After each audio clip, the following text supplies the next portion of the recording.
मुर्गा बनकर के गौतम ऋषि के दरवाजे पर आवाज लगा देना। गौतम ऋषि ये समझेंगे कि सवेरा हो गया, वो स्नान करने जाएंगे, हमें अहिल्या के साथ में चल कर लेंगे। वही हुआ। चंद्रमा जो था मुर्गा बनकर के बैठ गया। रात का समय था, बैठा रहा। उसके बाद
बताया गंगा ने, गौतम वैसे तो सवेरा होने पर तुम स्नान करने के लिए आते थे, लेकिन आज तो तुम रात में ही चले आए। बोले भैया रात थोड़ी है, सवेरा हो गया। मुर्गा ने आवाज लगा दी और मैं तब आया हूं। बोले नहीं सवेरा नहीं हुआ, लेकिन तुम्हारे घर पर चल हो रहा। गौतम ऋषि भागे, घर पर पहुंचे हैं तो क्या देखा, चंद्रमा मुर्गा बना खड़ा है, तो भीगी धोती मारी। इंद्र ने देखा तो अहिल्या को छोड़ करके भाग गया, अपनी पत्नी को श्राप देकर के पत्थर की बना दिया। बेटा राम, तुम्हारे चरणों की धूल अगर इनके ऊपर पड़ जाए तो फिर इनका उद्धार हो जाएगा। तो गुरु विश्वामित्र के कहने के अनुसार, तो गुरु विश्वामित्र के कहने से और अहिल्या का उद्धार किया।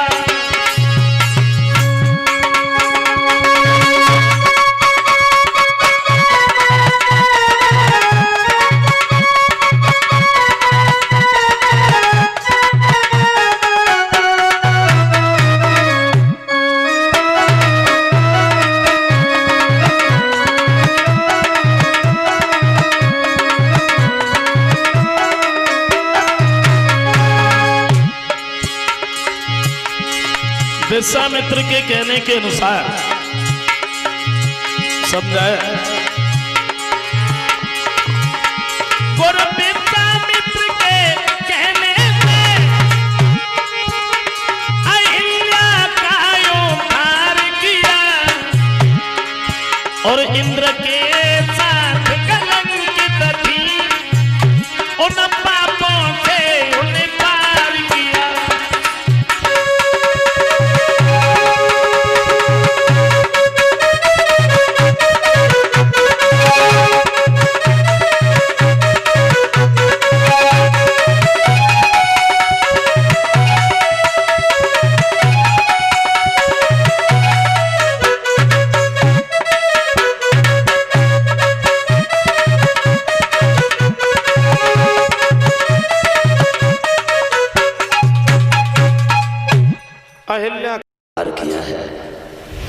अहिल्या का उद्धार करने के बाद में श्री राम शेषावतारी लक्ष्मण गुरु विश्वामित्र जी के साथ वहां से आगे बढ़ गए। समझाया।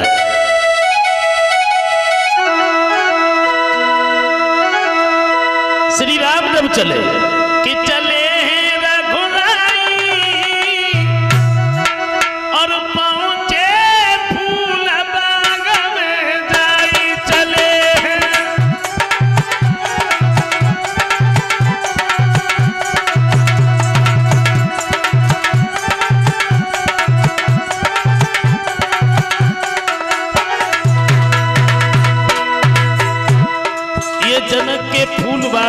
पहुंचे।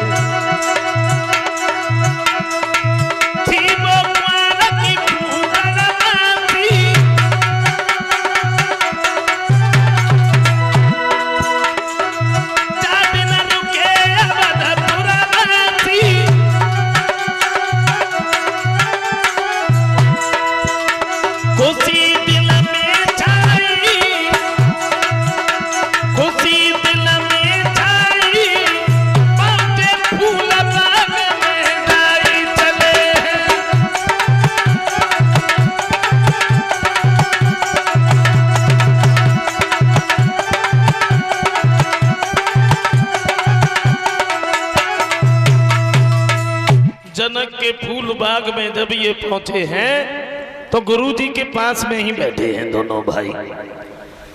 विश्वामित्र जी ने जवाब दिया, बेटा जी गुरुदेव। बोले तुम ऐसा करो, तुम दोनों भाई बगीचे के अंदर चले जाओ। काहे को? बोले पूजा के लिए फूल ले आओ।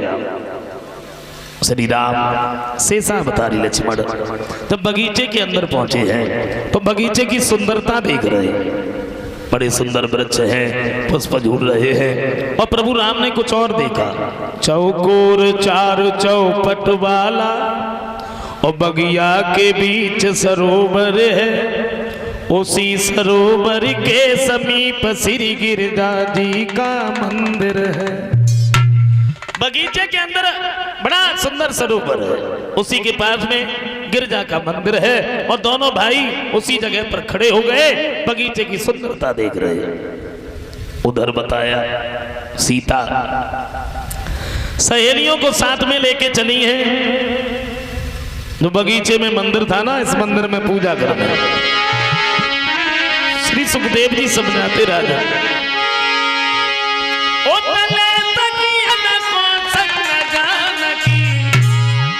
और फूल बाग में आई और ये बगिया के बीच में बैठे राम लखन दोहा।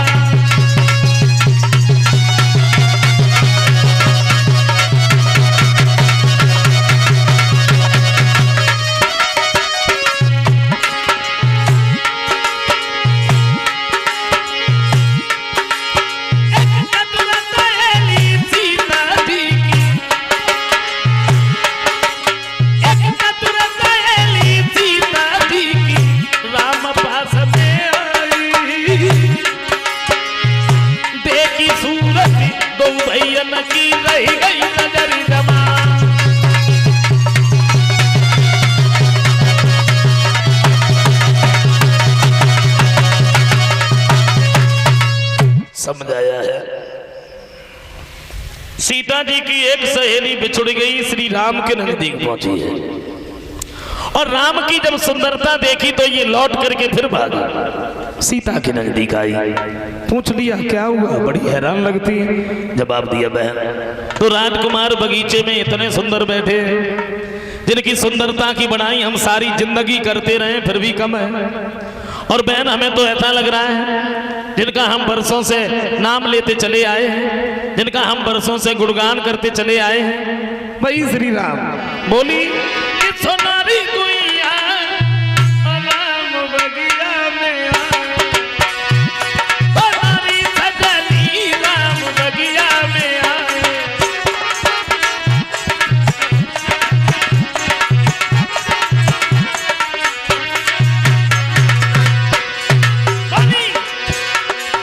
बगिया में आए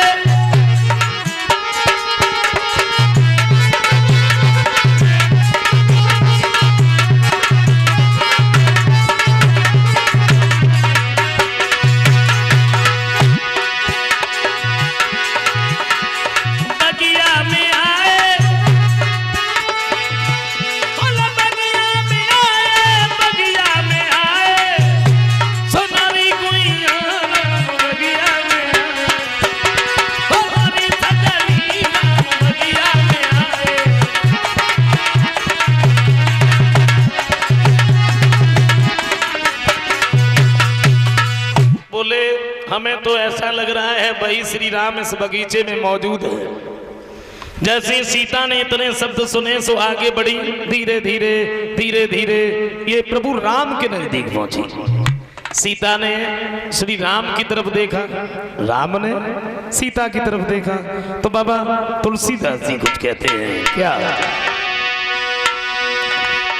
कि देखी राम छबे सिया माती अटकी,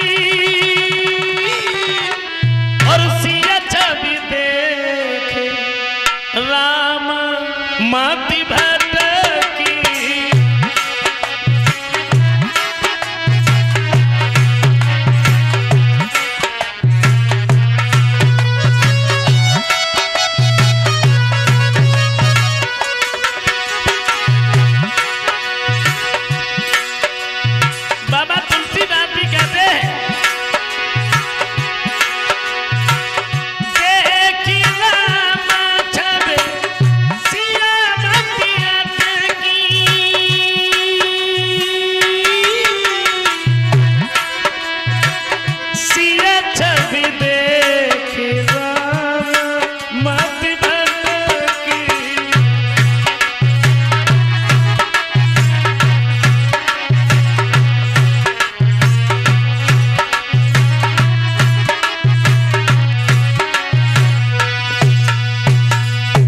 एक दूसरे की तरफ देख रहे हैं, देख तो रहे हैं लेकिन कुछ कहते नहीं हैं।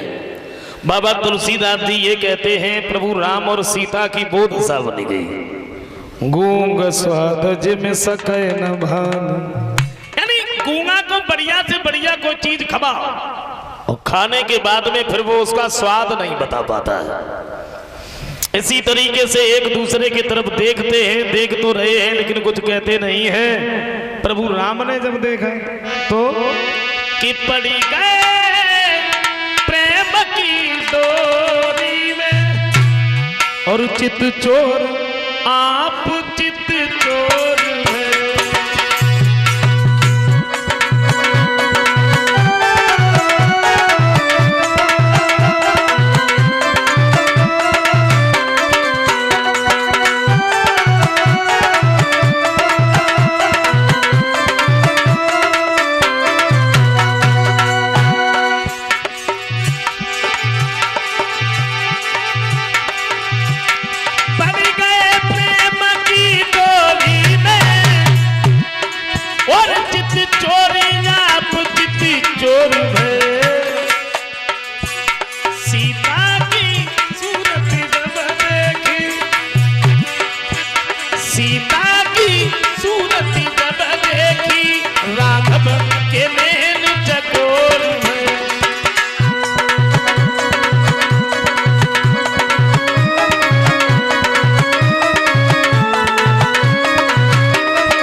रंगभूमि में सहेलियों को साथ में लेके हाथ में जयमाला है, सीता जी चली। गुरुजी के साथ में श्री राम शेषावतारी लक्ष्मण चले। तो बाबा तुलसीदास जी कहते हैं, क्या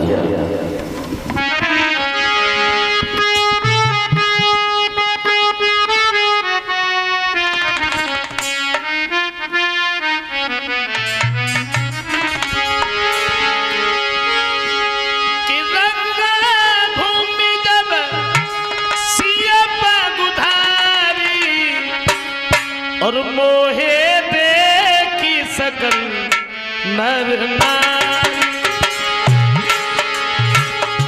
मोहे देखी सकल नर नारी।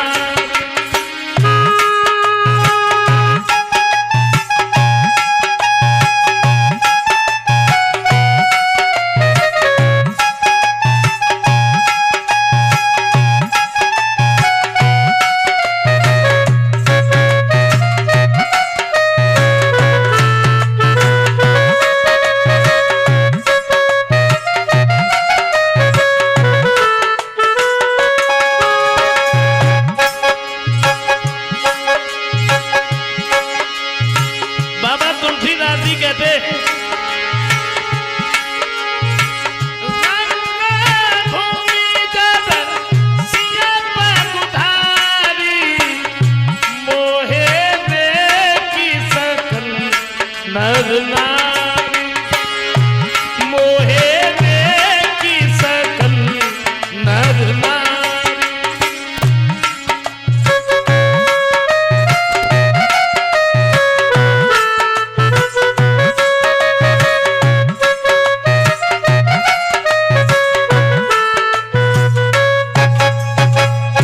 समझाया है।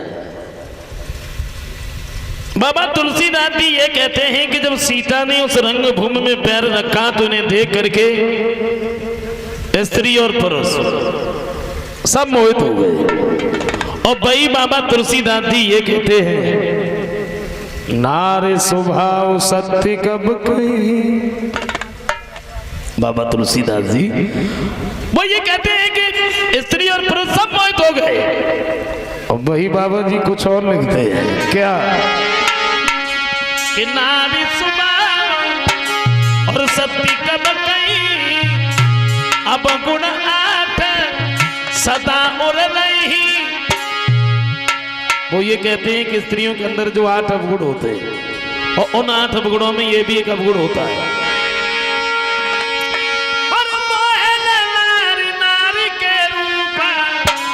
पन्नगान यही रीति अनुपा पन्नगान यही रीति अनुपा।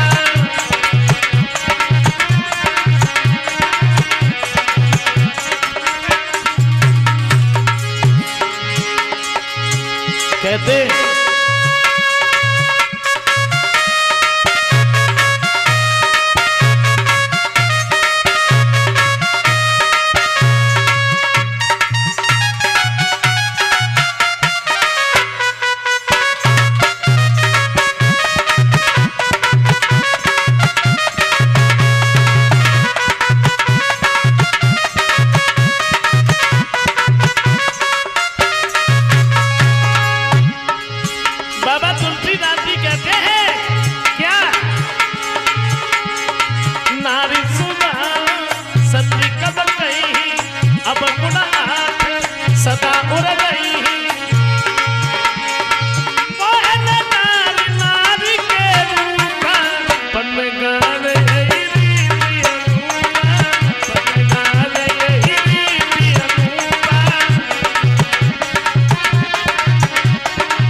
कहते हैं कि स्त्रियों के अंदर जो 8 अवगुण होते हैं 8 और उन 8 अवगुणों में ये भी एक अवगुण होता है जो दूसरे की सुंदरता की बड़ाई न कभी कर सकती हैं और न कभी सुन सकती हैं।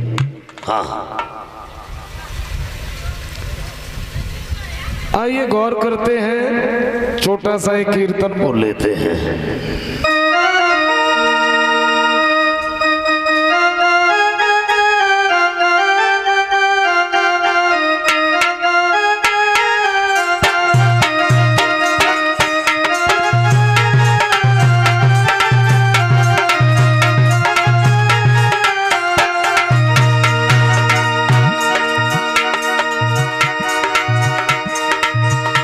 तेरी दोनों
10,000 राजा उस धनुष से लगे, लेकिन वो धनुष नहीं उठा। और एक शंका की बात है, 10,000 राजाओं के 20,000 तो हाथ हो ही